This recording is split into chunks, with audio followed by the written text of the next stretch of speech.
Depuis 20 ans, je fais presque toujours la même photo, une photo de mode.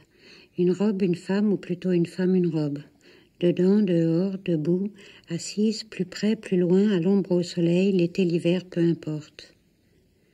Je photographie le privilège, la chimère, l'évanescence, l'improbable ou la beauté, j'y cherche l'émotion et la quête en est d'autant plus désespérante. Souvent, j'envie ceux qui savent photographier la vie. Moi, je la fuis. Je pars de rien, je ne témoigne de rien. J'invente une histoire que je ne raconte pas, j'imagine une situation qui n'existe pas. Je crée un lieu où j'en efface un autre. Je déplace la lumière, je déréalise et puis j'essaie. Je guette ce que je n'ai pas prévu, j'attends de reconnaître ce que j'ai oublié. Je défais ce que je construis, j'espère le hasard et je souhaite plus que tout être touché en même temps que je vise. Alors je tourne autour du modèle, je la regarde à n'en plus finir, de face, de profil, de dos, à l'envers, en pied, sans pied, je change les angles, je triche les perspectives, je brouille les pistes, je ne sais plus quoi faire, je ne sais plus rien, autour de moi le vide. Le modèle n'a qu'une place, je cherche la mienne, je ne la trouve pas, ils attendent, je ne veux plus être là, je m'accroche aux lignes, à la courbe de la nuque, au pli de la robe, au geste de la main, au mouvement des hanches. Le modèle bouge lentement. Elle propose, elle essaye de comprendre ce que je ne peux pas expliquer, elle essaye de jouer un rôle que je ne connais pas. Je m'entends lui dire non, non, ne fais rien. Alors de nouveau elle attend, le regard fixé sur moi. Elle voit ma panique. Je culpabilise de la décourager, je déclenche. Je dis c'est bien et je fais semblant 1 fois, 2 fois, 36 fois. J'espère et je recommence. Le jour baisse, la lumière change, je perds confiance, je ne veux plus jamais faire de photos mais je continue, et puis soudain, pas toujours mais quelquefois, quelque chose se passe, quelque chose a changé, je ne sais jamais pourquoi, ou bien je suis au bon endroit au bon moment, ou bien seulement j'y crois, quelquefois je vois une fraction de seconde, comme une étincelle, la beauté ou l'insolite ou la différence, ou seulement la surprise. Je ne sais pas, tout va subitement très vite dans toute cette lenteur, et je suis emportée, et enfin j'aime ce que je vois, et je ne peux plus m'arrêter de l'avoir trouvé et de le reperdre, et de nouveau, tout au long de la journée, je continue puisque cela a existé. Sur les contacts, je retrouve, seconde après seconde, la peur, la lenteur, le labeur, l'absurde, et quelquefois pourtant une photo avec, comme ils disent, une valeur ajoutée, une photo pour moi, une vraie photo, cet instant de grâce qui m'avait presque échappé et qui peut-être ne se reproduira jamais. Certains jours, nous allons ailleurs, nous sortons. C'est l'idée plus que la robe et moins que la peur qui nous entraîne. La peur que plus rien jamais ne puisse se passer à l'intérieur du studio, comme si au dehors quelque chose, une surprise, un accident, la lumière peut-être, pouvait soudain, en me sollicitant davantage, me faire basculer avec plus de légèreté. Je ne voyage qu'à Paris. Dans les cafés déserts, dans les trains des gares de triage, dans les voitures de loueurs, dans les chambres d'hôtel, dans les appartements vides, dans les établissements désaffectés, dans les jardins privés. Par goût peut-être, mais aussi par commodité. Il faut pouvoir tout changer, faire l'hiver en été, le soleil en novembre, il ne faut pas déranger ni être dérangé. C'est de futilité, de charme, de légèreté dont il est question, il ne faut pas tout mélanger. On ne parle pas de réalité, on est dans la fiction, et d'abord il faut faire rêver. Et de toute façon, ça ne sert à rien les grands espaces ou les pays lointains, puisqu'il faut tout recadrer, puisque ce n'est pas le sujet. Alors on va louer la machine à neiger. On fait Nice en janvier à la Cité U à cause de 3 palmiers. Et quand tout est prêt, Zazie pousse la réclame. C'est la voiture de bébé pour la carte de nouvelle année des poussettes machin qu'on m'a commandé. Zazie a un trajet. Elle fait 5 pas en avant, 5 pas en arrière, juste là où c'est préparé. Et pourtant, elle fait comme si elle y était sur la promenade des Anglais, comme si elle y croyait. Moi, j'oublie la publicité. Et plus je la regarde, et plus je me souviens d'autres clichés, au propre et au figuré, d'autres clichés d'une époque où je n'étais pas née. Je me souviens des photos de ma mère, un peu endimanchée, et je lui dis « Ne bouge pas, faisons juste comme un instantané. » Et quand elle sourit, ça a presque l'air vrai. Et on continue comme ça, au petit bonheur la chance, d'une semaine à l'autre, à Saint-Ouen pour les mariés du Frankfurter, ou à Bercy pour le tic de Cacharel, ou à Saint-Denis pour le calendrier O'Leary, ou encore Porte des Lilas pour les danseuses de Saint-Laurent, etc., etc. Et puis on recommence ce soir parce qu'on a raté hier. C'est pour l'illustration d'un article sur les noces, Korscheit en allemand. J'ai le mot dans la tête. On allume les hachémis et par terre on jette des confettis pour indiquer que la fête est finie. Léonard a mis le haut de forme du marié pour embrasser Zazie dans l'ombre. Il lui dit quelque chose et elle rit. Elle rit aux éclats. Elle rit comme elle crie. On est sur un manège, tout tourne et moi aussi je ris. Un autre jour, c'est les tropiques à Bagatelle, un jour de mousson, à cause de la végétation et surtout grâce au jet d'eau que le jardinier a oublié. On essaye à un endroit et puis un autre. Le jardin est comme 1000 studios. C'est le soleil qui dirige.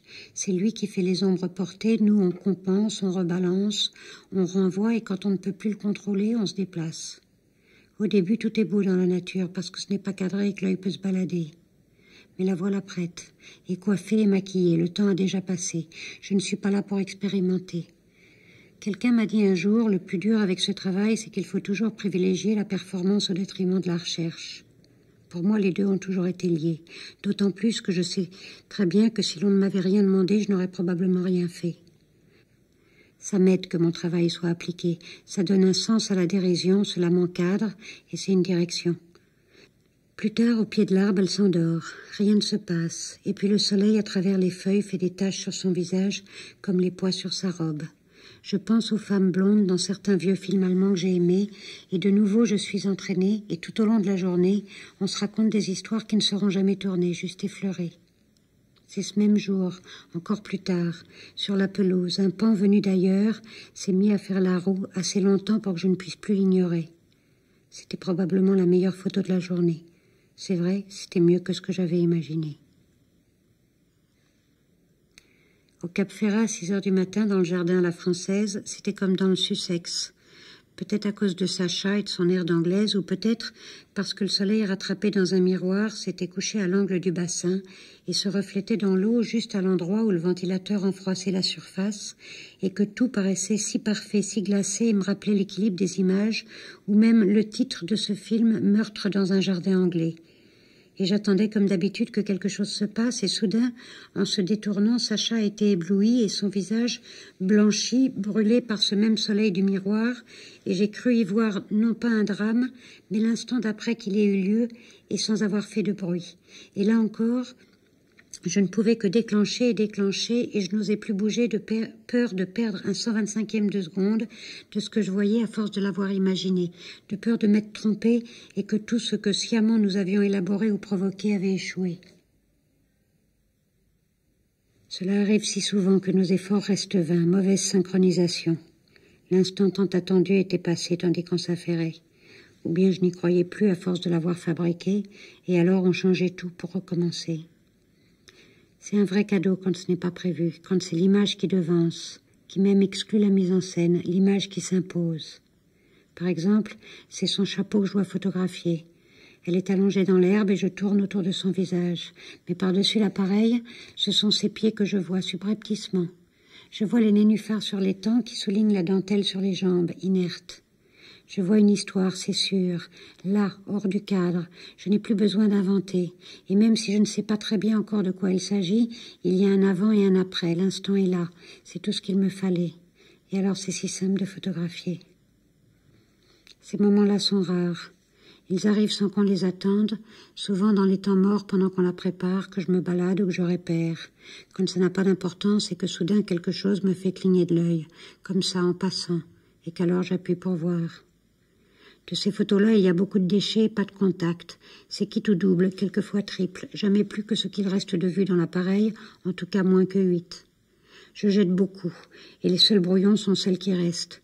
Ce sont les instantanés, avec tout ce que ce mot-là implique pour moi de hasard et de joie, moi qui passe d'habitude tant d'heures pour une seconde. Combien de fois il faut faire semblant que ça a l'air vrai, me demandait Lauriane, 6 ans, en poussant Christine Bolster, la Barbie géante, au bord de la piscine pour Vogue Bambini. Combien de fois encore? Je rusais, je promettais la lune pour qu'elle crie plus fort, qu'elle tire de plus belle, qu'elle se penche davantage, qu'elle lève la tête plus haut tout en montrant le modèle, en faisant gonfler le manteau et que ça ait l'air plus vrai encore. Et entre les bravos, les merci, les baisers, les je te supplie et je te promets, je continuais de déclencher autant qu'elle me laissait. De toute façon, c'était donnant-donnant. Une photo contre un cadeau. Lauriane, elle avait la passion des chaussures. Tout le vestiaire de Bambini y passait. Et quand arrivait le bravo, tu gagnes la semelle, bravo, tu gagnes le lacet, bravo, l'autre semelle, c'est que la photo était presque finie, même si elle ne l'était pas. Jurer, c'est jurer, sinon c'est pas de jeu. Drôle de jeu, coup de poker. Il fallait croire au miracle ou à la magie plus qu'à la photographie. Regarde dans l'appareil, l'oiseau va sortir. Si, je t'assure, il a une couleur. Regarde bien l'appareil. Dis-moi la couleur. Bleu, bleu, tu as dit bleu. Tu l'as vu alors. Bravo, bravo, regarde encore. Bleu outre-mer ou bleu pervenche? Ne bouge pas, ne bouge plus, regarde encore. Regarde-moi, Morgane, c'est beau, tes yeux sont bleus. Plus bleus que l'oiseau bleu. Bleu azur, regarde encore, c'est beau, c'est bleu. Je ne savais plus ce que je disais. Je restais l'œil vrillé à l'appareil, hypnotisé, tandis qu'elle me regardait délirer. Rien ne l'étonnait. Et pour cause, elle en avait vu d'autres, avec tout ce qu'elle se racontait. T'inquiète pas, me disait-elle, j'ai tout compris et c'était vrai. Nous avons travaillé ainsi pendant 5 journées. 5 journées épuisantes et fascinantes. Je ne peux pas les évoquer sans bouffer de tendresse et de gratitude envers toi, Morgane, mon petit chaperon rouge en noir. Et je te remercie. Et toi aussi, Lauriane, et Tristan, et Isabelle, et Yaël, et Amina, et tous les autres, mes coéquipiers d'un jour, mes partenaires préférés dans la course à la chimère. La course à la chimère, oui c'est ça, c'est la même. Toujours la même histoire, Alexandra, qui nous a tenus ensemble tout au long de notre Mississippi, comme un pacte tacite ou comme un rite vaudou, comme une potion de sorcière, jusqu'à faire bouger les images, jusqu'à faire du cinéma.